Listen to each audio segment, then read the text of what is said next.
ప్రభువు ప్రియ రక్షకుడైన యేసుక్రీస్తు వారి నామంలో నా హృదయపూర్వక వందనాలండి.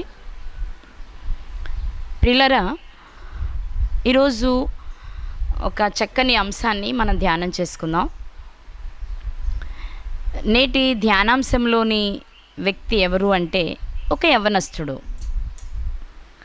ఈ మాట చెప్పగానే మీ అందరి మనస్సు కొంతమంది యవ్వనస్తుల దగ్గరకు పరిగెడుతూ ఉంటుంది. పాత నిబంధన కాలంలో అయితే యోసేపు గారు, దావీదు గారు ఇలాంటి యవ్వనస్తులను గురించి బైబిల్ చాలా చక్కని విషయాలు వివరించింది. అలాగే క్రొత్త నిబంధనలో అయితే బాప్తిస్మిచ్చి యోహాను గారు, యేసుక్రీస్తు వారు, అలాగే పౌలు గారు, తిమోతి గారు ఇలాంటి వారు మనకు కనిపిస్తూ ఉంటారు.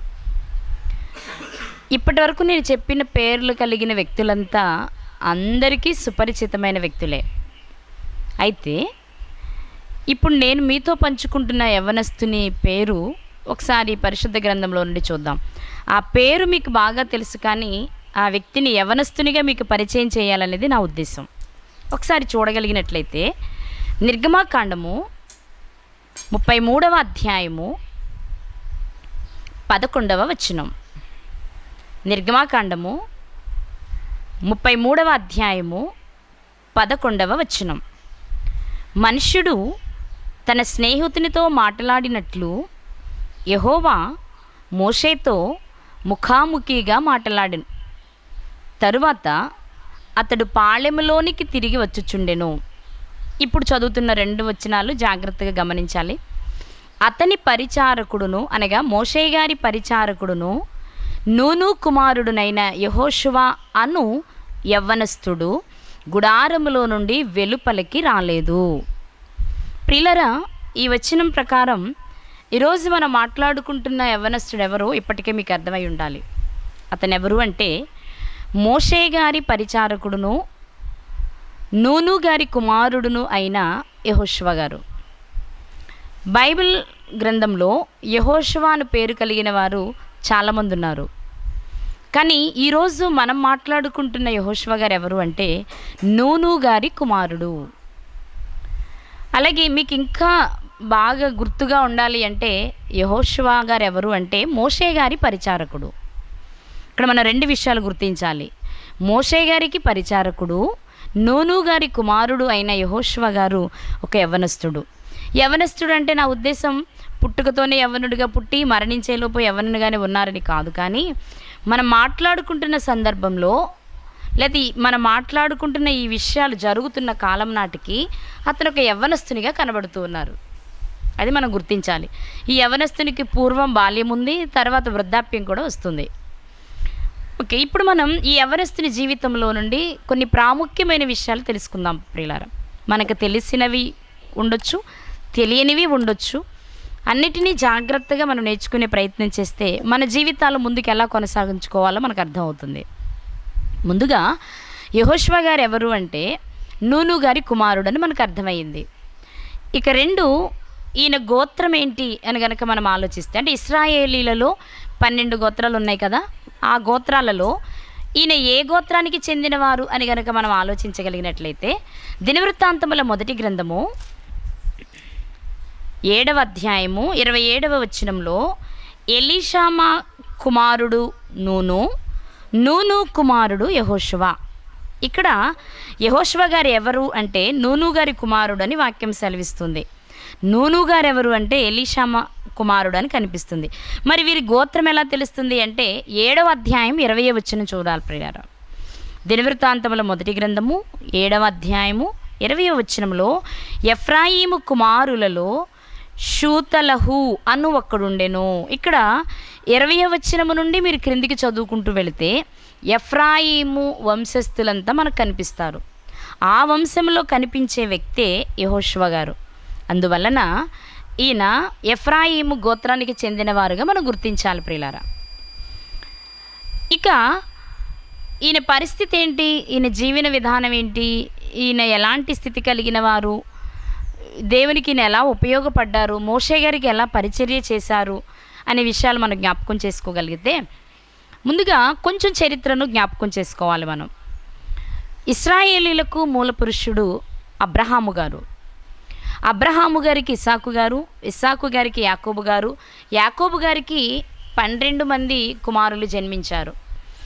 ఈ 12 మంది వీళ్ళంతా కలిసి కనానులో నివసిస్తూ ఉండగా, యాకోబు గారు అతని కుమారులు కనాను దేశంలో నివసిస్తూ ఉండగా, ఆ సమయానికి యోసేపు గారు ఐగుప్తు దేశానికి అమ్మబడ్డారు. అక్కడ ఒక మంచి స్థితిలో ఉన్నారు. కనానులో కరువొచ్చినప్పుడు అక్కడ ఆహారం కొనుక్కోవడానికి వెళ్ళడం, యోసేపు గారిని గుర్తించటం, యోసేపు గారు తండ్రిని సహోదరులందరినీ తీసుకుని ఐగుప్తు దేశానికి రమ్మని చెప్పడం జరుగుతుంది. అప్పుడు కనాను నుండి ఐగుప్తు దేశానికి వెళ్ళిన వారు 70 మంది. అక్కడికి వెళ్ళిన తర్వాత సుమారు 400 సంవత్సరాలు వారు ఐగుప్తు దేశంలో బ్రతికారు. ఆ 400 సంవత్సరాలలో ఇశ్రాయేలీలు అనుభవిస్తున్న బాధను దేవుని సన్నిధిలో కుమ్మరించుకుని మూలుగుతూ దేవునికి మొరపెట్టారు, దయచేసి ఈ ఐగుప్తు బానిసత్వము నుండి మమ్మల్ని విడిపించండి అని. ఆ సమయంలో దేవుడు మోషే గారిని పుట్టించి ఆయన ద్వారా ఇశ్రాయేలీలను ఐగుప్తు నుంచి కనాను దేశానికి నడిపించడం ప్రారంభించారు. ప్రియులారా, ముగింపు ఆయన చేయకపోయినా నడిపించడాన్ని ప్రారంభించిన వ్యక్తి మాత్రం మోషే గారే. ఇక్కడ విషయం ఏంటి అంటే 400 సంవత్సరాలు ఐగుప్తు దేశంలో ఉన్న తర్వాత అక్కడి నుంచి బయలుదేరి వస్తూ ఉంటే, బయలుదేరి వచ్చే సమయానికి లేక అరణ్యంలోనికి వచ్చే నాటికి యెహోషువ గారు ఒక యవ్వనస్తుడు. యెహోషువ గారు ఒక యవ్వనస్తుడు అంటే ఖచ్చితంగా యెహోషువ గారు ఐగుప్తు దేశంలోనే జన్మించుండాలి. ఐగుప్తు దేశంలోనే జన్మించుండాలి. ఇక్కడ మీకు తెలియచేయాలనుకుంటున్న విషయం ఏంటి అంటే, యెహోషువ గారు అరణ్యయాత్రలో మనకు కనిపించే నాటికి ఒక యవ్వనస్తుడు అనగా అతడు ఖచ్చితంగా ఐగుప్తు దేశంలోనే జన్మించుండాలి. ఐగుప్తు దేశంలో జన్మించడం అంటే ఎలాంటి పరిస్థితుల మధ్య బ్రతుకుంటారాయన అని గనక మనం ఆలోచిస్తే, భయంకరమైన బానిస బ్రతుకుల మధ్య జన్మించుండాలి, ఆ పరిస్థితుల్లోనే జీవించుండాలి. అయినా మరి బానిస బ్రతుకుల మధ్య జన్మించిన యెహోషువ గారి జీవితం ఎలా సాగింది, ఎలా జీవించారాయన అని గనక మనం ఆలోచన చేస్తే చాలా ఉన్నతమైన వ్యక్తిత్వం కలిగిన వారిగా మనకు కనిపిస్తారు. ప్రియులారు, ఎన్నో విషయాలు నేర్చుకున్నవానిగా, ఒక సమర్థునిగా, ఒక గొప్ప నాయకునిగా, ఒక గొప్ప నాయకునికి పరిచారకునిగా మనకి యెహోషువ గారు కనిపిస్తూ ఉంటారు. ఇక మనం ఆలోచించవలసిన విషయం ఏంటి అంటే, యెహోషువ గారు నూను గారి కుమారుడు. యెహోషువ గారు ఎఫ్రాయిము గోత్రికుడు. యెహోషువ గారు ఐగుప్తు దేశంలో జన్మించినవాడు. ఈ విషయాలు మనం ప్రాథమికంగా గుర్తుపెట్టుకుని ముందుకు కొనసాగుదాం. ప్రియులారా, యెహోషువ గారికి మొదట ఒక పేరుంది, అదే హోషేయ. ఈ పేరుని మోషే గారే యెహోషువగా మార్చడం జరిగింది. ప్రియులారా, ఒకసారి ఆ మాటను చూద్దాం. సంఖ్యాకాండము 13వ అధ్యాయము 16వ వచనం. సంఖ్యాకాండము 13వ అధ్యాయము 16వ వచనం. దేశమును సంచరించి చూచుటకు మోషే పంపిన మనుష్యుల పేర్లు ఇవి. మోషే నూను కుమారుడైన హోషేయకు యెహోషువ అను పేరు పెట్టెను. చాలండి. ఇక్కడ యెహోషువ గారికి మొదట ఉన్న పేరు యెహోషువ కాదని, మొదటి నుండి మొదట హోషేయ అనే పేరున్నట్లుగా మనకు కనిపిస్తుంది. మంచిదండి. ఇప్పటి వరకు మనం ఆయన ఏ గోత్రానికి చెందినవారు, ఎవరి కుమారుడు, ఎక్కడ జన్మించారు, ఆయన పూర్వపు పేరేంటి తెలుసుకున్నాం. ఇక మనకి ప్రారంభంగా మొట్టమొదటిగా యెహోషువ గారు ఎక్కడ పరిచయం అవుతారు, లేక ఎక్కడ ఎంట్రీ ఇస్తారు అని కనుక మనం ఆలోచిస్తే, వీరు కనాను ప్రయాణం ప్రారంభించి కొంత దూరం ప్రయాణం చేసిన తర్వాత ఒక ప్రత్యేకమైన స్థలంలో యెహోషువ గారు మనకు కనిపిస్తారు. అదేంటి ఒకసారి చూద్దాం. నిర్గమకాండము 17వ అధ్యాయము 8వ వచనం. తరువాత అమాలేకీలు వచ్చి రెఫీదీములో ఇశ్రాయేలీలతో యుద్ధము చేయగా మోషే యెహోషువతో, మన కొరకు మనుషులను ఏర్పరిచి వారిని తీసుకుని బయలువెళ్ళి అమాలేకీలతో యుద్ధము చేయుము. చాలమ్మా. ప్రియులారా, యెహోషువ గారు మొదటిగా కనిపించే చోటు ఇది మనకి. ఇది ఎక్కడ అంటే రెఫీదీము. ఇశ్రాయేలీలు ప్రయాణం చేస్తూ ఉండగా అమాలేకీల సమీపానికి వచ్చే నాటికి అమాలేకీలంతా రెఫీదీములో కూడుకున్నారు ఇశ్రాయేలీలతో యుద్ధం చేయాలి అని. ఆ యుద్ధంలో మోషే గారు కొండపైకెక్కి తన 2 చేతులను దేవుని వైపు చాచగా క్రింద యుద్ధము చేయడానికి మోషే గారు ఏర్పాటు చేసుకున్న వ్యక్తే యెహోషువ గారు. మనకి పరిచయం అవడంతోటే యెహోషువ గారు ఎలా పరిచయం అవుతున్నారు అంటే ఒక యుద్ధము చేసే యుద్ధ వీరునిగా మనకు పరిచయం అవుతున్నారు. ఇంకా చెప్పాలి అంటే ఆ సమయంలో యుద్ధము చేసే యోధులందరికీ ఒక సైన్యాధిపతిగా మనకు కనిపిస్తూ ఉన్నారు. ఇక్కడ మీకు ఒక చిన్న విషయాన్ని జ్ఞాపకం చేస్తాను. ఐగుప్తు దేశము నుండి కనాను వెళ్ళడానికి బయలుదేరిన వారి సంఖ్య సుమారు 6 లక్షలు అని మనం చెప్పుకుంటూ ఉంటాం.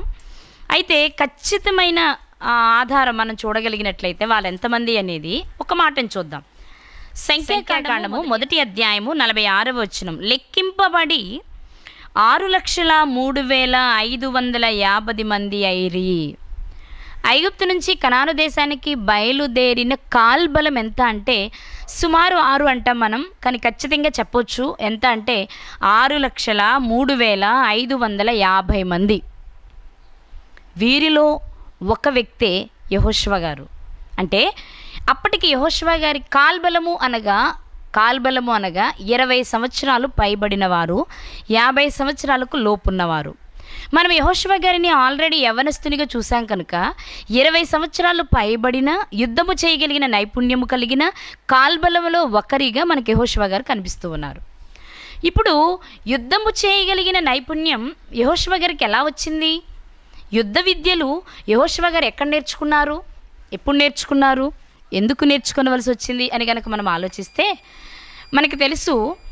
ఐగుప్తులో బానిస బ్రతుకుతున్నప్పుడు ఇశ్రాయేలీలలో యువకులకు లేక ఇశ్రాయేలులో పురుషులైన యువకులకు లేక మగపిల్లలకు యుద్ధము చేయగలిగిన సామర్థ్యాన్ని నేర్పించేవారు. ఎందుకు నేర్పించేవారు అంటే ఐగుప్తీలతో కలిసి మిగిలిన జాతుల వారి మీదకి యుద్ధానికి వెళ్ళవలసి వచ్చినప్పుడు ఇశ్రాయేలు ప్రజలలో ఉన్న ఈ పురుషులను వాడుకునేవారు. దీన్ని మనం ఎలా చెప్పగలము అంటే నిర్గమాకాండము 1వ అధ్యాయంలో ఒక సందర్భాన్ని మనం చూడొచ్చు. నిర్గమాకాండము 1వ అధ్యాయము 9-10 వచనాలు. అతడు తన జనులతో ఇట్లనెను, ఇదిగో ఇశ్రాయేలు సంతతి అయిన ఈ జనము మనకంటే విస్తారముగాను బలిష్టముగాను ఉన్నది. వారు విస్తరింపకుండునట్లు మనము వారి ఎడల యుక్తిగా జరిగించుదము రండి. లేని ఎడల యుద్ధము కలుగునప్పుడు కూడా మన శత్రువులతో చేరి మనకు విరోధముగా యుద్ధము చేసి ఈ దేశములో నుండి వెళ్ళిపోదురేమో అనెను. పిల్లరా, యోసేపు గారు మరణించిన తర్వాత యోసేపు గారు ఎవరో తెలియని ఐగుప్తుని పరిపాలించే ఒక రాజు వారికి రాజయ్యాడు, ఫరో. ఇప్పుడు అతడు ఇశ్రాయేలు ప్రజలను చూడగానే అతను కలిగిన ఆలోచన ఏంటి అంటే వీరు బహుగా విస్తరించారు. ఎప్పుడైనా వీరిని మనతో యుద్ధానికి తీసుకుని వెళ్ళినప్పుడు యుద్ధం జరుగుతూ ఉండగా మనం ఇక్కడ పెడుతున్న హింసను బట్టి వారి మధ్యలో ఒకవేళ ఎదురు తిరిగి మన శత్రువులతో చేరి మనతోనే యుద్ధం చేస్తారేమో, అంతేకాదు మన మీద కూడా తిరుగుబాటు చేసి మన నుండి పారిపోతారేమో. కాబట్టి ఇప్పటి నుండి ఇక మీదట జన్మించే ఇశ్రాయేలీలోని మగపిల్లలు బ్రతకకూడదని ఒక శాసనం చేశాడు. ఇక్కడ మీరు ఒక విషయాన్ని గమనించగలిగితే యుద్ధము చేసి ఐగుప్తుల మీద తిరుగుబాటు చేస్తారు అంటున్నారు అంటే ముందు ఐగుప్తులో నివసిస్తున్న ఇశ్రాయేలు మగపిల్లలకు యుద్ధ విద్యలు నేర్పుతున్నారు. ఎందుకంటే పొరుగు రాజుల మీదకి యుద్ధానికి వెళ్ళినప్పుడు విజయం ఐగుప్తులకి రావాలి అంటే ఐగుప్తులతో పాటు ఇశ్రాయేలీలో ఉన్న మగపిల్లలకు కూడా యుద్ధ విద్యలు నేర్పారు. అలా నేర్చుకున్న వ్యక్తే యెహోషువ గారు. ఖచ్చితంగా యుద్ధానికి వెళ్ళినప్పుడు ఐగుప్తులకు సపోర్ట్గా ఉండాలి అంటే ఇశ్రాయేలులో ఉన్న బలవంతులైన మగపిల్లలందరికీ యుద్ధ విద్యలు నేర్పించేవారు. అలా నేర్చుకున్నారు కనుకనే యెహోషువ గారు రెఫీదీములో అమాలేకీలతో యుద్ధం చేయడానికి మోషే గారు సెలెక్ట్ చేసుకున్నారు. ఇక్కడ ఒక విషయాన్ని మనం చాలా జాగ్రత్తగా ఆలోచిస్తే ఐగుప్తులో జన్మించారు యెహోషువ గారు, యుద్ధ విద్యలన్నీ నేర్చుకున్నారు, యుద్ధము చేయగలిగిన సామర్థ్యం ఉంది, మంచి యవ్వనునిగా ఉన్నారు. అలాంటి వ్యక్తిని మోషే గారు సెలెక్ట్ చేసుకుంటున్నారు. ఇప్పుడు యుద్ధము చేయగలిగిన సామర్థ్యం కలిగిన వారు 6,03,550 మంది ఉండగా యెహోషువ గారినే ఎందుకు మోషే గారు సెలెక్ట్ చేసుకున్నారు అంటే, వారిలో బలవంతుడు, ధైర్యవంతుడు, సాహసవంతుడు ఒకటైతే మోషే గారు ప్రత్యేకంగా ఏర్పాటు చేసుకున్న వ్యక్తి యెహోషువ గారు. తనకు పరిచర్య చేయడానికి కానీ, తనకు అన్ని విషయాలలో సహకారిగా ఉండడానికి మోషే గారే ప్రత్యేకంగా యెహోషువ గారిని ఏర్పాటు చేసుకున్నట్లుగా వాక్యం సెలవిస్తూ ఉంది ప్రియులారా. ఒకసారి మనం ఆ మాటను చూద్దాం. మీకు అవసరం కనుక నేను ప్రతి మాటను ఆధారాన్ని చూపిస్తున్నాను. రిఫరెన్స్లు ఎక్కువగా ఉన్నట్లుగా మీరు భావించొద్దు. ఇవి మీకు ఆధారాలు కనుక నేను చూపించవలసి వస్తుంది. సంఖ్యాకాండము 11వ అధ్యాయము 28వ వచనం. సంఖ్యాకాండము 11వ అధ్యాయము 28వ వచనం. మోషే ఏర్పరచుకొనిన వారిలో నూను కుమారుడును మోషే పరిచారకుడునైన యెహోషువ. ఇక్కడ మీకు ఏం చెప్పాలనుకుంటున్నానంటే, మోషే గారే యెహోషువ గారిని పరిచర్య చేయడానికి ప్రత్యేకంగా ఏర్పాటు చేసుకున్నారు. అంటే అతనిలో ఎన్నో మంచి సుగుణాలను, ధైర్యాన్ని, బలాన్ని, సామర్థ్యాన్ని చూసిన మోషే గారు యెహోషువ గారిని ఏర్పాటు చేసుకోవడం జరిగింది ప్రియులారా. కాబట్టి యెహోషువ గారు మనకు పరిచయం అవ్వడమే ఎక్కడ పరిచయం అవుతున్నారంటే, అమాలేకీలతో యుద్ధం చేస్తూ యుద్ధ రంగంలో విజయాన్ని సాధించిన వీరునిగా మనకు పరిచయం అవుతున్నారు. ఆయనకి యుద్ధ విద్యలు ఎలా తెలుసు అంటే, మనకు ఆల్రెడీ అర్థమైంది, ఐగుప్తు దేశంలోనే ఆయన నేర్చుకున్నారు అని. ఎందుకు నేర్చుకోవాల్సి వచ్చింది అంటే, ఐగుప్తీలే నేర్పించారు వారికి సహకారులుగా యుద్ధం చేయడానికి అని. అందుకే యుద్ధ విద్యలు నేర్చుకోవడమే కాదు, మెళుకువలు తెలిసినవాడనమాట యెహోషువ గారు. ఎవరు అంటే, ఒక యుద్ధ రంగానికి వెళితే విజయాన్ని తప్పకుండా చవి చూడగలిగిన వీరుడు అని చెప్పొచ్చు మనం. అందుకే ఏ పని చేయాలి అన్నా మోషే గారు యెహోషువ గారిని వెంట పెట్టుకుని వెళ్ళినట్లుగా మన వాక్యంలో చూస్తూ ఉంటాం. మీకు ఒక సందర్భాన్ని చెప్తాను.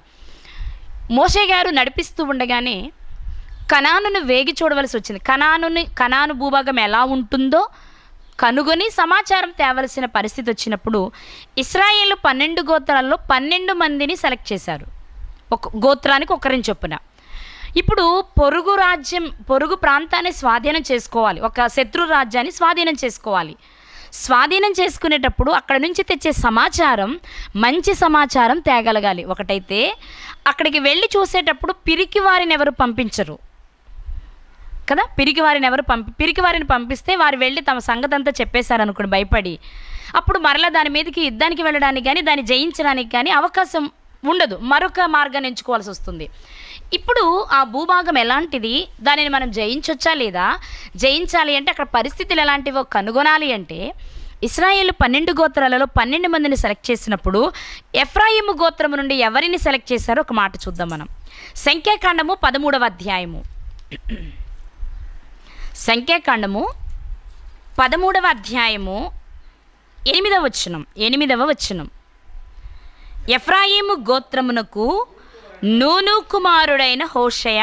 ఇక్కడ ఏ గోత్రం నుంచి ఎవరెవరిని పంపించారో కనిపిస్తుంది. అసలు సందర్భం అదేనా కాదా చూడాలంటే 13వ అధ్యాయం 1వ వచనం ప్రియులారా. యెహోవా మోషేకు ఈలాగున సెలవిచ్చెను, నేను ఇశ్రాయేలీలకిచ్చుచున్న కనాను దేశమును సంచరించి చూచుటకు నీవు మనుష్యులను పంపుము. వారి పితరుల గోత్రములలో ఒక్కొక్క దాని నుండి ఒక్కొక్క మనుషుని మీరు పంపవలెను అని దేవుడు సెలవిచ్చారు. అప్పుడు ఎఫ్రాయిము గోత్రం నుండి సెలెక్ట్ అయిన వ్యక్తి ఎవరు అంటే హోషేయ గారు లేదా యెహోషువ గారు. ఈ హోషేయ గారికి యెహోషువ అని పేరు వచ్చినట్లుగా అదే అధ్యాయం 16వ వచనంలో మనం చూస్తాం. దీన్ని బట్టి మనకు ఒక అర్థం కావాల్సిన విషయం ఏంటి అంటే, యెహోషువ గారు యుద్ధము చేయగలిగిన ధైర్యవంతుడు, బలవంతుడు, సామర్థ్యం కలిగిన వారు మాత్రమే కాదు, ఏ ప్రాంతానికైనా పంపించి ఒక సమాచారాన్ని తెలుసుకుని రావాలి అంటే ఆ పనిని కూడా చక్కగా చేయగలిగిన ధైర్యవంతుడు. యెహోషువ గారి జీవితంలోని మొదటి లక్షణం మనం చూడగలిగితే ధైర్యవంతుడు, సాహసవంతుడు లేక వీరుడు అని చెప్పొచ్చు కదా. రెఫీదీములు అమాలేకీలతో యుద్ధం చేశారు. ఆ యుద్ధంలో ఇశ్రాయేలీలు గెలిచారు, అమాలేకీలు ఓడిపోయారు. ఇది మనకు తెలిసిన విషయం. మరి ఆ యుద్ధంలో యుద్ధం చేసింది ఎవరు? దేవుడే ఎంపిక చేసి పంపించిన మోషే గారు. అంటే మోషే గారు యుద్ధం చేయలేదు, మోషే గారు చేతులెత్తి ప్రార్థన చేస్తూ ఉన్నారు. ఆ చేతులు పైన ఉన్నంతసేపు వారికి ఇశ్రాయేలుకి విజయం వస్తూనే ఉంది. కనుకనే అహరోను గారిని, హూరు గారిని చెరొక వైపు చేతులు పట్టుకుని ఉండగా క్రింద యుద్ధ రంగంలో యుద్ధము చేసి విజయాన్ని సాధించిన వ్యక్తి ఎవరు అంటే యెహోషువ గారు. అంటే మంచి యుద్ధ నైపుణ్యత కలిగిన వ్యక్తి. ఒకటి మనం నేర్చుకోగలిగితే, 2 తనకు అప్పగించిన పనిని బాధ్యతగా నమ్మకంగా చేసినవాడు. అదే మనం చూసాం. కనాను సంచరించి చూసి మంచి సమాచారం తేవడానికి సెలెక్ట్ అయిన వ్యక్తులు ఆయన ఒకరు. మరి తెచ్చారా ఆయన మంచి సమాచారాన్ని? ఈ విషయాన్ని మనం ఆలోచిస్తే 12 గోత్రాల నుంచి వెళ్ళారు ప్రియులారా. కానీ మంచి సమాచారం తెచ్చిన వారు 2 వ్యక్తులే. ఆ 2లో ఒకరు యెహోషువ గారు. 2 ఎవరో కూడా మీకు తెలుసు. ఒకరు కాలేబు గారు, యూదా గోత్రము నుండి యెఫున్నె కుమారుడైన కాలేబు గారు. 2 ఎఫ్రాయిము గోత్రానికి చెందిన యెహోషువ గారు. వీరిద్దరూ మిగిలిన వారి కంటే ధైర్యవంతులుగా, మిగిలిన వారి కంటే మంచి సమాచారాన్ని తెచ్చినవారుగా, ఆ సమాచారాన్ని ఉన్నది ఉన్నట్లుగా నాయకునికి తెలియచేసిన వారుగా మనకు కనిపిస్తూ ఉంటారు. 2వ విషయంగా యెహోషువ గారి జీవితంలో మనం జ్ఞాపకం చేసుకోవాల్సిన విషయం ఏంటి అంటే, తనకొక పనిని అప్పగిస్తే దానిని బాధ్యతగా చేయడమే కాక పూర్తి సమాచారాన్ని అందించగలిగిన జ్ఞానవంతుడు ఆయన. అందుకే తిరిగి వచ్చిన తర్వాత తెచ్చిన వారి సమాచారం ఎలా ఉంది, వీరి సమాచారం ఎలా ఉందో ఒక మాటను మనం చూద్దాం ప్రియులారా. సంఖ్యాకాండము 13వ అధ్యాయము 31వ వచనం. అయితే అతనితో కూడా పోయిన ఆ మనుషులు, ఆ జనులు మనకంటే బలవంతులు, మనము వారి మీదికి పోజాలము అనిరి. తర్వాత వచ్చిన చూద్దాం. మరియు వారు తాము సంచరించి చూసిన దేశమును గూర్చి ఇశ్రాయేలీలతో చెడ్డ సమాచారము చెప్పి, మేము సంచరించి చూచిన దేశము తన నివాసులను భక్షించు దేశము, దానిలో మాకు కనబడిన జనులందరూ ఉన్నత దేహులు అని తెచ్చారు. ప్రియులారా, వెళ్ళిన వారిలో 2 తప్ప మిగిలిన వారంతా ఎలాంటి సమాచారాన్ని తెచ్చారు అంటే చెడ్డ సమాచారాన్ని తెచ్చారు. ఏమని? అక్కడి వారు వాస్తవంగా వారు ఉన్నత దేహం కలిగిన వారే అయినప్పటికీ ఉన్నత దేహం కలిగిన వారి శారీరక దృఢత్వాన్ని చూసి, వారి యొక్క శరీర సంబంధమైన బలాన్ని చూసి వీరు భయపడినట్లుగా మనకు కనిపిస్తుంది. వారు ఉన్నత దేహం కలిగిన వారు, వారి మీదకి మనం పోలేము, పోయినా మనం గెలవలేమనే సమాచారాన్ని తెచ్చారు. కానీ మంచి సమాచారాన్ని ఎవరు తెచ్చారో ఒకసారి చూద్దాం. 14వ అధ్యాయము 6వ వచనం. సంఖ్యాకాండము 14వ అధ్యాయము 6వ వచనం. అప్పుడు దేశమును సంచరించి చూచిన వారిలో ఉండిన నూను కుమారుడగు యెహోషువయు, యెఫున్నె కుమారుడగు కాలేబును బట్టలు చించుకుని ఇశ్రాయేలుల సర్వసమాజముతో, మేము సంచరించి చూచిన దేశము మిక్కిలి మంచి దేశము. యెహోవా మనయందు ఆనందించిన ఎడల ఆ దేశంలో మనలను చేర్చి దానిని మనకిచ్చును, అది పాలు తేనెలు ప్రవహించు దేశము అని చెప్పారు. ప్రియులారా, ఈ 2 వచనాలు మనం జ్ఞాపకం చేసుకోగలిగితే యెహోషువ గారు, కాలేబు గారు తెచ్చిన సమాచారము మిక్కిలి మంచి సమాచారము. ఏంటది? దానిని మనం ఖచ్చితంగా స్వాధీనం చేసుకోగలం.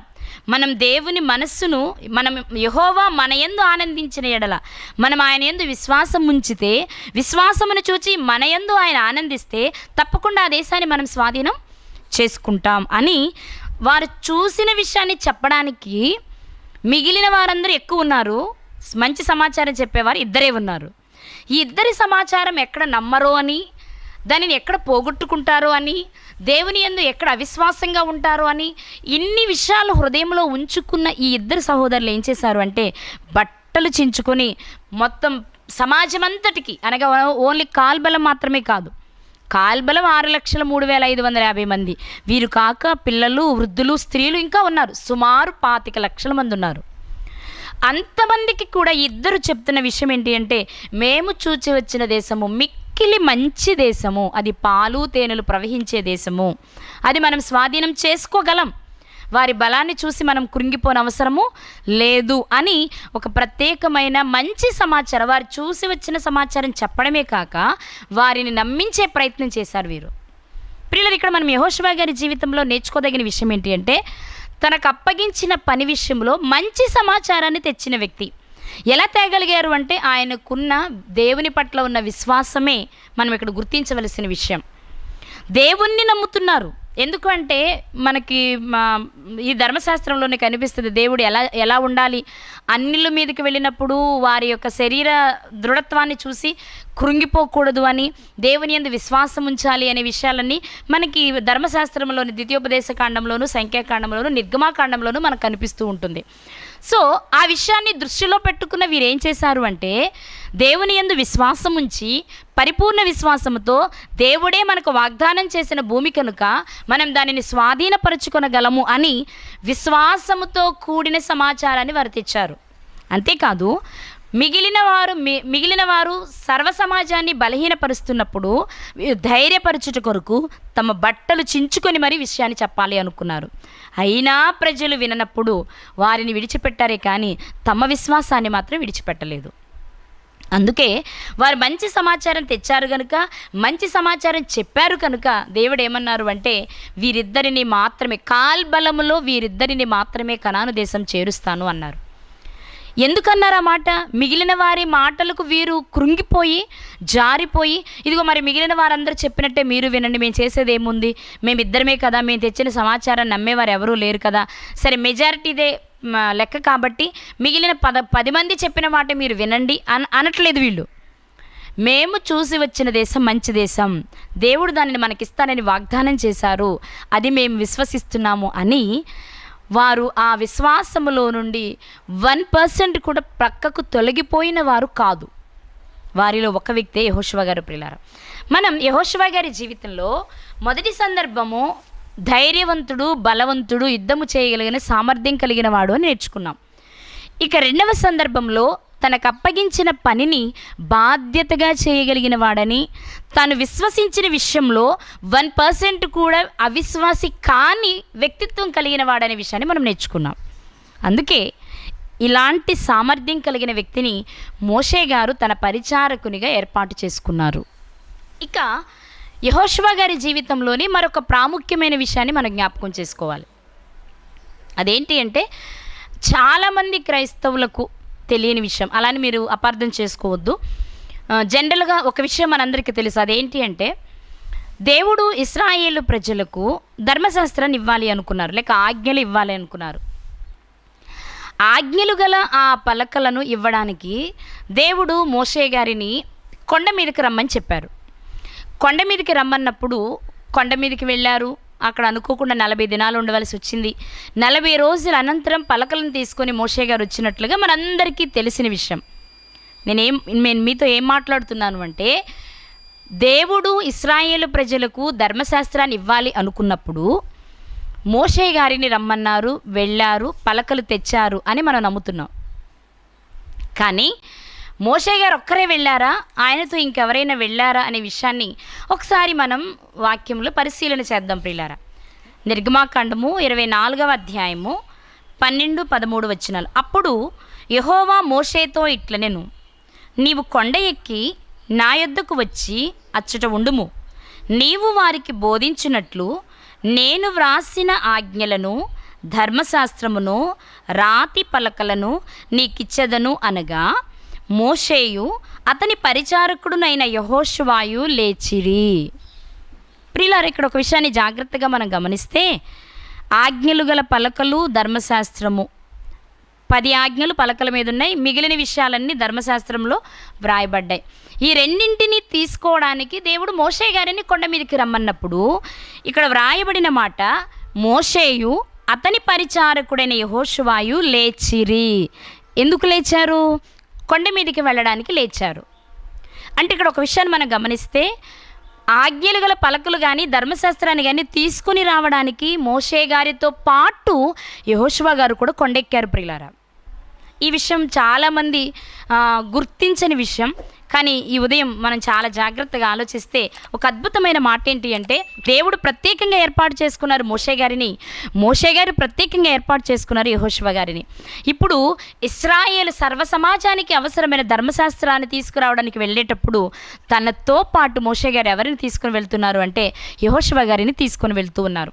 ఇక్కడ మీకు ఒక సందేహం వస్తుంది, మీకు తర్వాత సందేహం వస్తుంది కనుక మీకు వచ్చే సందేహం కూడా ముందుగానే నేను మీకు చెప్పడానికి ప్రయత్నం చేస్తున్నా. అదేంటి అంటే, యెహోషువయు మోషేయు లేచిరని ఉంది కదండి.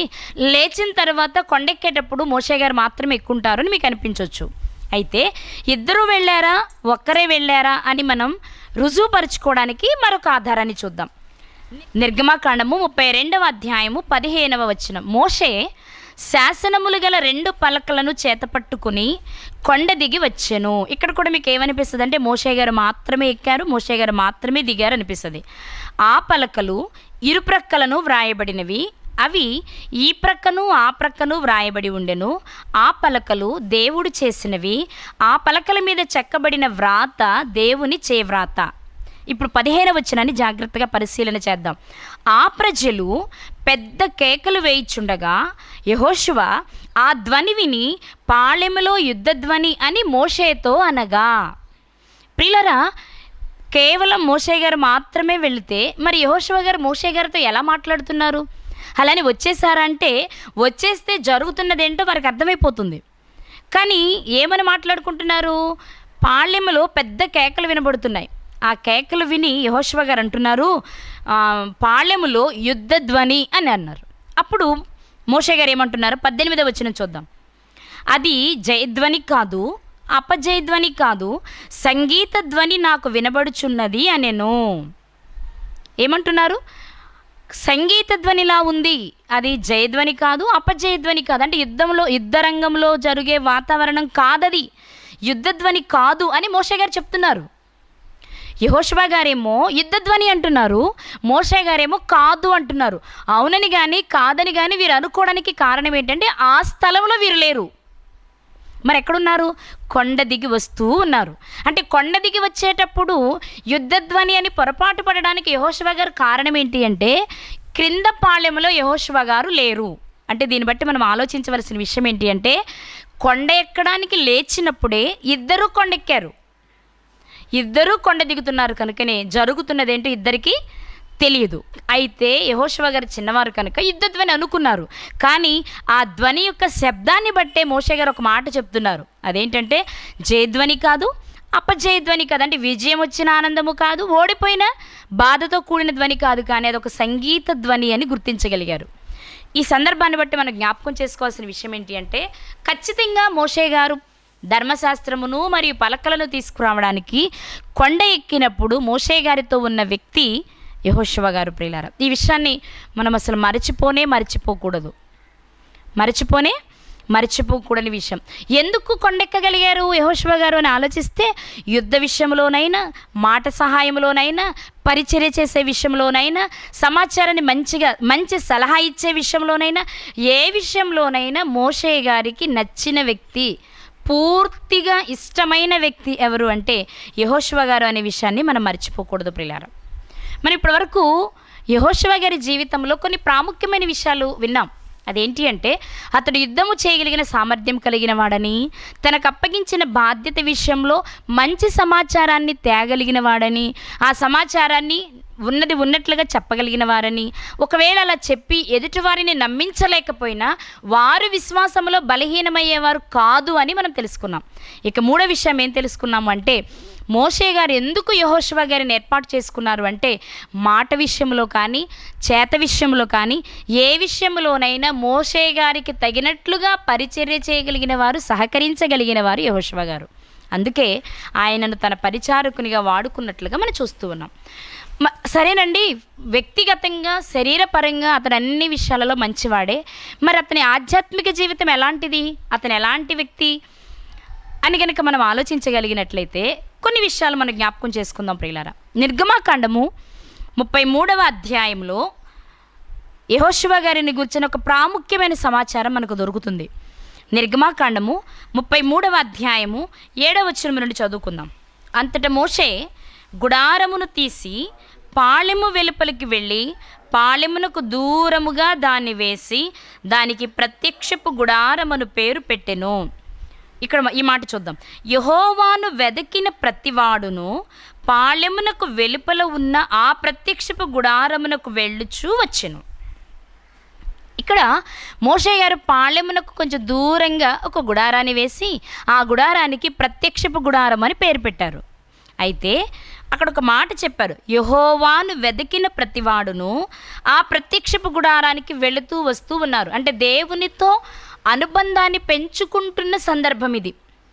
ఎవరైతే దేవునితో సహవాసం చేయాలనుకుంటారో ఆ గుడారమునకు వెళ్ళి అక్కడ కొంత సమయమును దేవునితో గడిపి వస్తూ ఉండేవారు.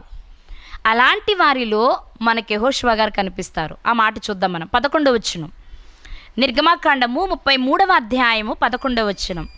మనుష్యుడు తన స్నేహితునితో మాట్లాడునట్లు యెహోవా మోషేతో ముఖాముఖిగా మాట్లాడుచుండెను. తరువాత అతడు పాళెంలోనికి తిరిగి వచ్చుచుండెను. ఈ మాట మనం గమనించాలి.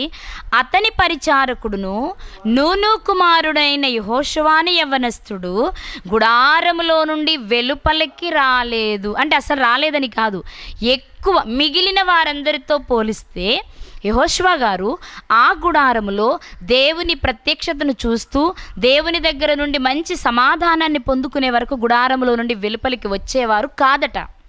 ఎందుకు ఈ మాట అంటున్నానంటే, మిగిలిన అనేక వెర్షన్స్ మనకున్నాయి బైబిల్లో. కొన్ని వెర్షన్స్లో మనం చూసినట్లయితే వెలుపలికి రావడానికి ఇష్టపడలేదు, అంటే ఎక్కువగా దేవునితో గడపడానికి ఇష్టపడినట్లుగా కనబడుతుంది. ఈ సందర్భాన్ని బట్టి మీతో ఒక విషయాన్ని నేను మాట్లాడాలనుకుంటున్నాను. అదేంటి అంటే, వ్యక్తిగతంగా శారీరకంగా బలవంతుడు, ధైర్యవంతుడు, నమ్మకస్తుడు, బాధ్యత కలిగిన వారు మాత్రమే కాదు యెహోషువ గారు. వాటికంటే ముందు ముఖ్యంగా దేవునితో సహవాసము చేయడానికి ఇష్టపడిన వ్యక్తి. నేను మోషే అంత గొప్పవానితో ఉంటున్నాను కదా, నాకున్న కొంచెం భక్తి చాలే, ఆ భక్తితో నాకున్న శారీరక బలంతో నేను దేన్నైనా చేసేయగలను అనే విశ్వాసంలో యెహోషువ గారు లేరు. నా యజమాని లేక నా నాయకుడు లేక నా గురువు అయినటువంటి మోషే గారితో నాకు సంబంధం లేదు. మంచి విషయాలన్నీ నేర్చుకుంటాను, కానీ దేవునితో నాకుండే అనుబంధం నాకు వ్యక్తిగతమైనది. ఈ విషయంలో నేను ఎలాంటి రాజీ పడకూడదని ఒక నిర్ణయాన్ని తీసుకుని మోషే గారు సెలవిచ్చిన మాట ప్రకారము దేవునితో సహవాసము అనుబంధాన్ని పెంచుకుంటూ వచ్చినవారు. దేవునిని వెతికి దేవునిని కనుగొని దేవునితో సహవాసము చేసి దేవునితోనే తన భక్తిని తన ఆధ్యాత్మిక జీవితాన్ని కొనసాగిస్తున్న వ్యక్తి యెహోషువ గారు. ప్రియులారా, అంటే ముందుగా దేవుడెవరా అని వెతుకుతున్నారు. వెతికిన దేవునితో సహవాసాన్ని కలిగి ఉండడానికి ఇష్టపడుతున్న వ్యక్తి ఎవరు అంటే ఎవరండి?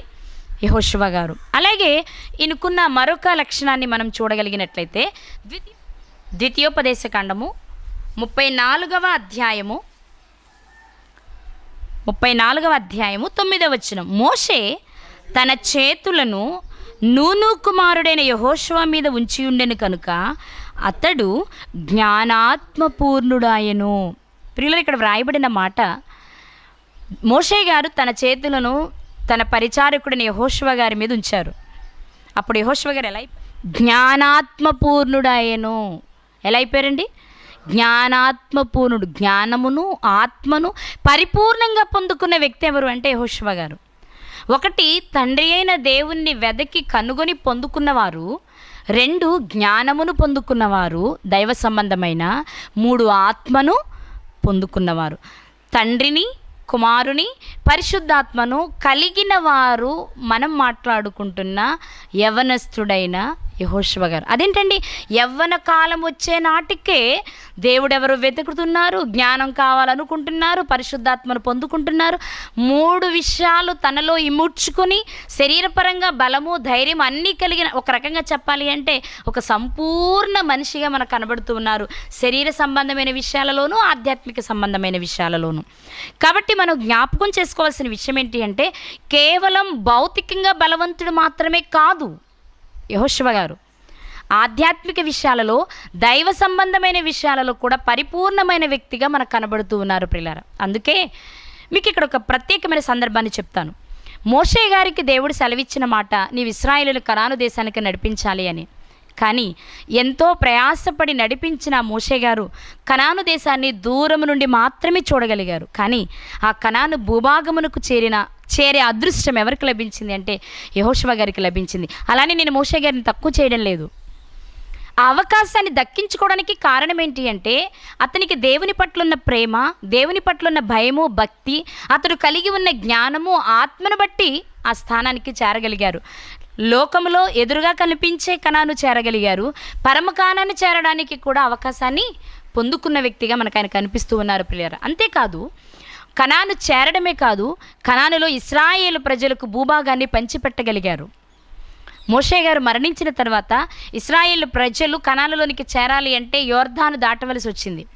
ఆ నదిని దాటడానికి యోర్దానును పాయలు చేసిన వ్యక్తి ఆయనే.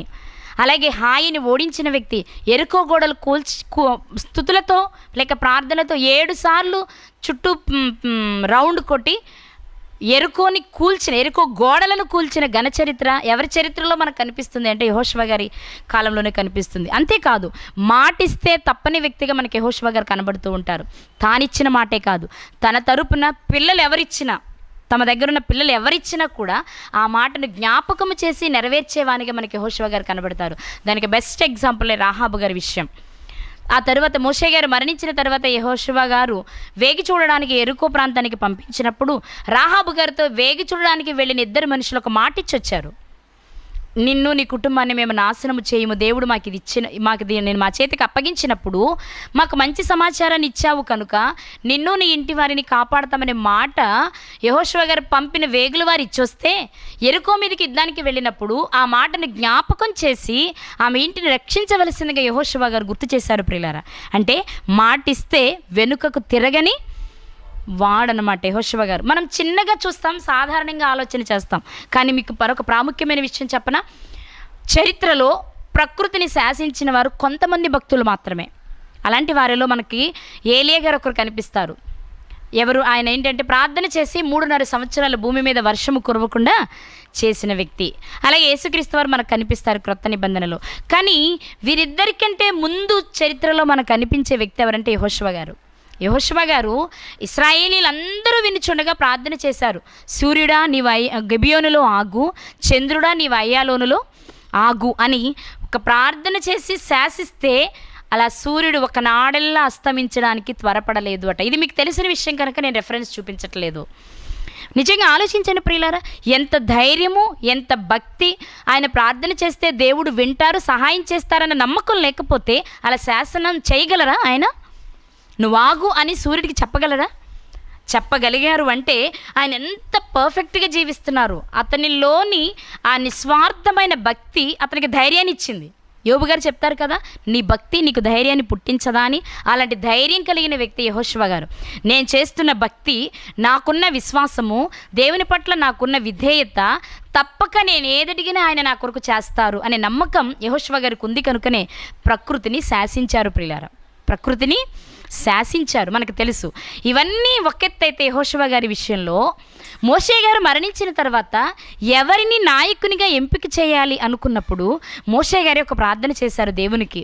అయ్యా, నీవు ఈ ప్రజలు నాయకుడు లేని వారిగా ఉండటం నాకు ఇష్టం లేదు, వారికి ఒక మంచి నాయకుడు కావాలి అన్నారు. మీకు ఈ సందర్భంలో ఒక్క మాట చెప్తాను.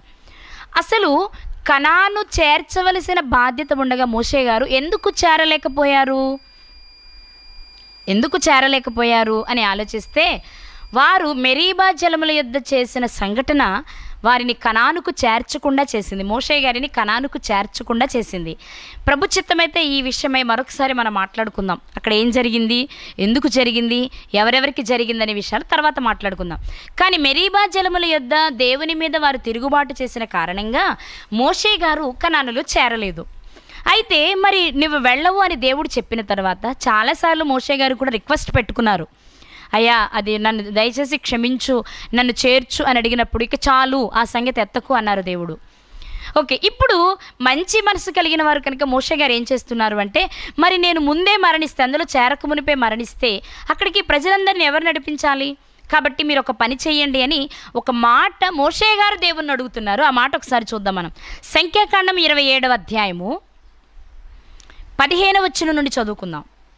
సంఖ్యాకాండము 27వ అధ్యాయము 15వ వచనం. అప్పుడు మోషే యెహోవాతో ఇట్లనెను, యెహోవా సమస్త మానవుల ఆత్మలకు దేవా, యెహోవా సమాజము కాపరి లేని గొర్రెల వలె ఉండకుండునట్లు ఈ సమాజము మీద ఒకని నియమించుము. అతడు వారి ఎదుట వచ్చుచు పోవచ్చు ఉండి వారికి నాయకుడిగా ఉండుటకు సమర్థుడై ఉండవలెను అని మోషే గారే అడుగుతున్నారు, వీరి మీద ఒక నాయకుని పెట్టు, అతడు సమర్థుడై ఉండాలి అని చెప్పారు. అప్పుడు దేవుడు చెప్తున్న మాట చూద్దాం, 18వ వచనం. అందుకు యెహోవా మోషేతో ఇట్లనెను, నూను కుమారుడునైన యెహోషువ ఆత్మ పొందినవాడు, నీవతన్ని తీసుకుని అతని మీద నీ చేయి ఉంచి యాజకుడికి ఎలియాజరు ఎదుటన సర్వసమాజం ఎదుటను అతను నిలువబెట్టి వారి కన్నుల ఎదుట అతనికి ఆజ్ఞ ఇమ్ము అని చెప్పారు. ఎప్పుడైతే మోషే గారు ప్రార్థన చేశారో దేవుడు వెంటనే ప్రతిఫలాన్ని ఇస్తున్నారు, వెంటనే ఫలితాన్ని ఇస్తున్నారు. ఏంటి ప్రతిఫలం? ఓకే, ఈ సమాజం కాపరి లేని గొర్రెల వలె ఉండకూడదు, ఒక నాయకుడు సమర్థుడైన వ్యక్తిని నేను ఎంపిక చేసుకుంటున్నా. అతడు ఎవరు అంటే నూను కుమారుడైన యెహోషువ. నువ్వేం చేస్తావంటే అతని మీద చేతులుంచి నీవు అతను ఆశీర్వదించు అని చెప్పారు. ఎప్పుడైతే మోషే గారు చేతులుంచారో అప్పుడే యెహోషువ గారు జ్ఞానాత్మ పూర్ణులయ్యారు. ఇంకా చెప్పాలంటే అప్పటికే ఆత్మను పొందుకున్నవారు యెహోషువ గారు. అదే వ్రాయబడిన మాట. ఇప్పుడు సమర్థుడైన వ్యక్తి నాయకునిగా కావాలి అంటే దేవుడే యెహోషువ గారిని సెలెక్ట్ చేశారంటే ఇప్పుడు యెహోషువ గారు ఆ ప్రజలను నడిపించడానికి సమర్థత కలిగిన వారు. ఎందుకు అతనికి ఆ సామర్థ్యం ఉంది అంటే అతడు పూర్తిగా దేవుని మీద ఆధారపడిన వ్యక్తి, దేవుణ్ణి వెతికి కనుగొన్న వ్యక్తి, జ్ఞానం పొందుకున్న వ్యక్తి, ఆత్మను పొందుకున్న వ్యక్తి, సామర్థ్యము కలిగిన వ్యక్తి. కాబట్టి యెహోషువ గారిని దేవుడు ఎంపిక చేసుకున్నారు. అంతేకాదు, యెహోషువ గారిని ఎంపిక చేసుకున్న తర్వాత దేవుడు సెలవిచ్చిన ఒక మాటను చూద్దాం ప్రియులారా. యెహోషువ గ్రంథము 1వ అధ్యాయము, యెహోషువ గ్రంథము 1వ అధ్యాయము 5వ వచనం చదువుదాం. నీవు బ్రతుకు దినములన్నిటను ఏ మనుష్యుడును నీ ఎదుట నిలువలేక ఉండును, నేను మోషేకు తోడై ఉండినట్లు నీకును తోడై ఉందును, నిన్ను విడువను, నిన్ను ఎడబాయను, నిబ్బరము కలిగి ధైర్యముగా ఉండుము, వారికిచ్చదనని నేను వారి పితరులతో ప్రమాణము చేసిన ఈ దేశమును నిశ్చయముగా నీవు ఈ ప్రజల స్వాధీనము చేసేదవు. యెహోషువ గారిని ఎంపిక చేసిన తర్వాత దేవుడు సెలవిస్తున్నమాట, ఏ మనుషుడు నీ ఎదుట నిలవడు, నీవు బ్రతుకు దినములన్నిట కృపాక్షేమాన్ని చూస్తావు, నీవు సమర్థుడవు, నీ చేత వారికి ఇస్తానని నేను వారి పితరులతో ప్రమాణం చేసిన దేశాన్ని ఇప్పిస్తాను అని దేవుడు సెలవిచ్చారు. ఇస్తూ కూడా యెహోషువ గారికి ఒక ఆజ్ఞ కూడా ఇచ్చారు ప్రియులారా. అదేంటి 8వ వచనంలో చూద్దాం. ఈ ధర్మశాస్త్ర గ్రంథమును నీవు బోధింపక తప్పిపోకూడదు, దానిలో వ్రాయబడిన వాటన్నిటి ప్రకారము చేయుటకు నీవు జాగ్రత్త పడునట్లు దివారాత్రము దాన్ని ధ్యానించిన ఎడల నీ మార్గమును వర్ధిల్ల చేసుకొని చక్కగా ప్రవర్తించదవు. దేవుడు యెహోషువ గారికి సెలవిస్తున్న మాట ఏంటో తెలుసా? అయ్యా, నిన్ను నాయకునిగా చేశాను, ఖచ్చితంగా నిన్ను నిలబెడతాను, నడిపిస్తాను, మోషేకు తోడై ఉన్నట్లు నీకు తోడై ఉంటాను, నీ ఎదుటి ఏ మనుషుడు నిలువ జాలడు అని చెప్పారు. చెప్పడంతో పాటు మరొక మాట చెప్పారు. అదేంటో తెలుసా? నేను అలా నీకు తోడై ఉండి నడిపించాలి అంటే నీవు చక్కగా ప్రవర్తించాలి. నీవు చక్కగా ప్రవర్తించాలి అంటే ధర్మశాస్త్రమును దివారాత్రులు నీవు ధ్యానించాలి, నీవు ధ్యానించిన విషయాలను బోధించాలి అని చెప్పారు. ఈ పని యెహోషువ గారు చేశారు అని మనం దృఢంగా విశ్వసించవచ్చు. ఎలాగూ అంటే ఆయన చివరి వరకు నమ్మకంగా బ్రతికారు, మంచి మరణాన్ని పొందారు, ఇశ్రాయేలును నడిపించారు. ఇతను యుద్ధం చేసిన ఏ సందర్భంలో కూడా అపజయం అనేది ఎరుగరు. హాయి పట్టణానికి వెళ్ళినప్పుడు ఆకాను గారు చేసిన మిస్టేక్ని బట్టి మొదటిసారి విజయాన్ని చూడలేదే తప్ప రెండవసారి ఆ తప్పును సరిచేసుకున్న తర్వాత విజయాన్ని చూశారు. అంటే యెహోషువ గారి కాలంలో అపజయమే లేదు ఇశ్రాయేలీల కంటే. కారణం ఇదిగో దేవుడిచ్చిన ఆజ్ఞ ప్రకారం యెహోషువ గారు జీవించారు. దివారాత్రులు ధర్మశాస్త్రాన్ని ధ్యానిస్తూ ఆయన తన ప్రవర్తన సరిచేసుకుంటూ ఎదుటి వారికి బోధించారు. అవునా, బోధించారా అంటే మనకు తెలుసు. చివరిగా యెహోషువ గారు తన జీవితంలో చేసిన ఒక అమూల్యమైన సంఘటన ఏంటో తెలుసా? ఇశ్రాయేలీల పెద్దలందరినీ, న్యాయాధిపతులందరినీ, సర్వసమాజమును పోగు చేశారు.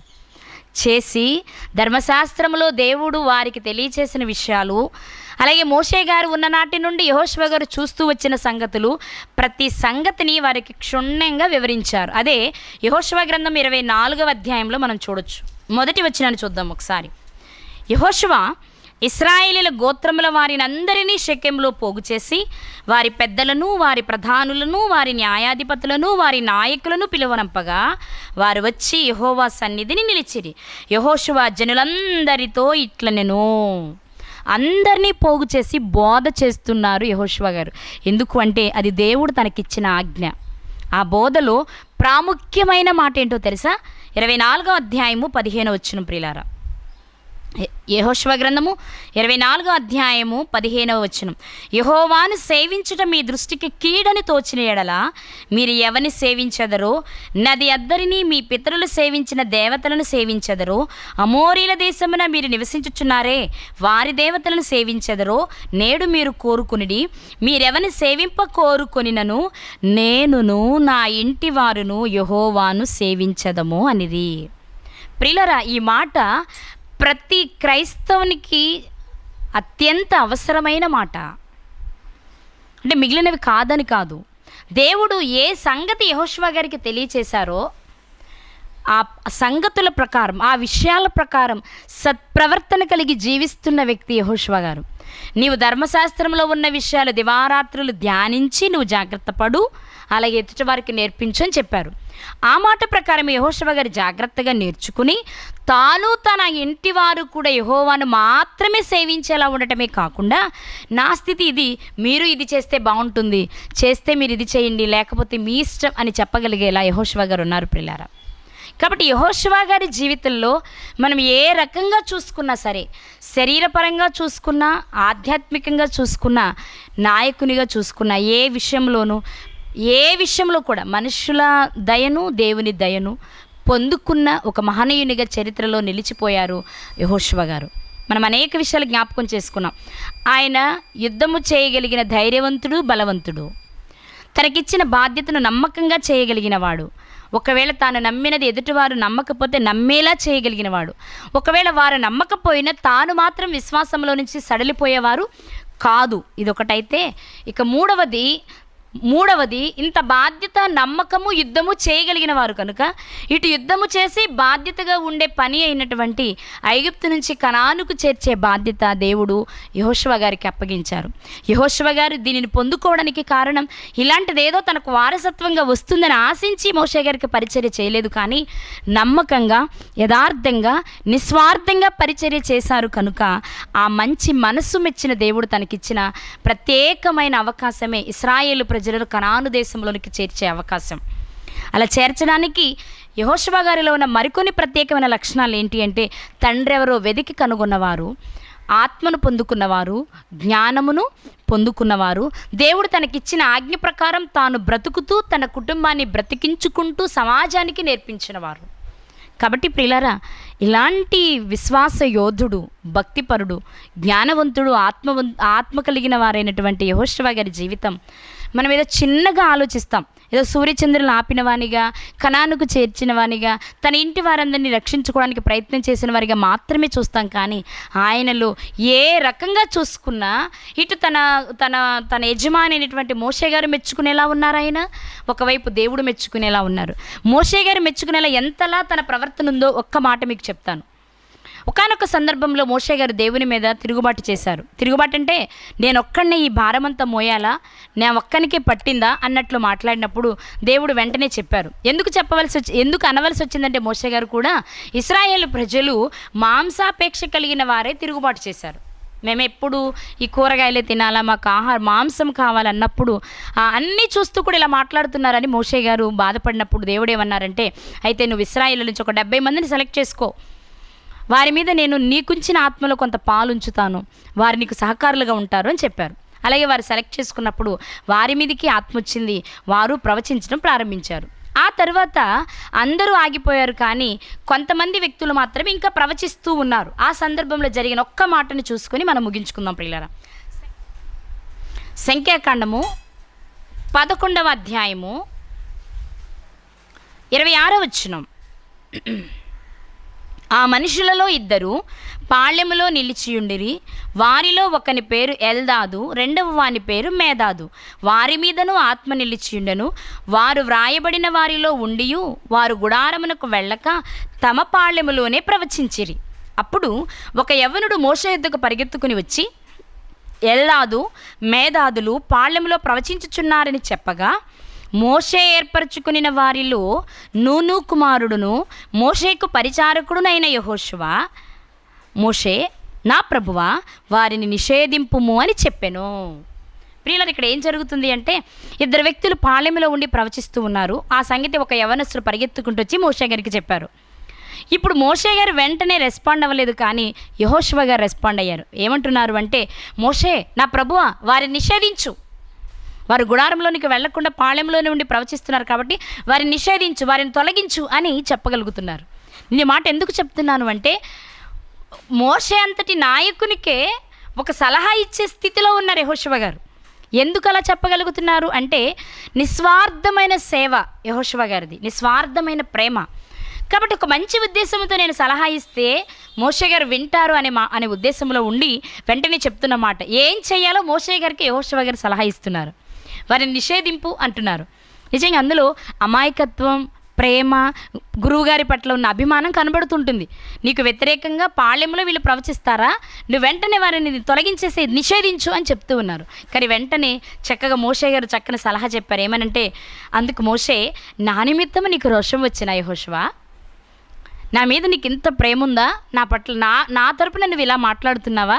కానీ వద్దు, యెహోవా ప్రజలందరూ ప్రవక్తలగునట్లు యెహోవా తన ఆత్మను వారి మీద ఉంచునుగా, కానీ అతనితో నువ్వు అలా మాట్లాడొద్దు యెహోషువ, దేవుని ఆత్మ వారందరూ పొందుకోవాలి, దేవుడు సెలవిచ్చిన మాట కనుక అలా వద్దు, కానీ నా తరపున నీకు రోషం వచ్చిందా, అలా వద్దు అని చక్కగా సమాధానపరుస్తున్నారు మోషే గారు.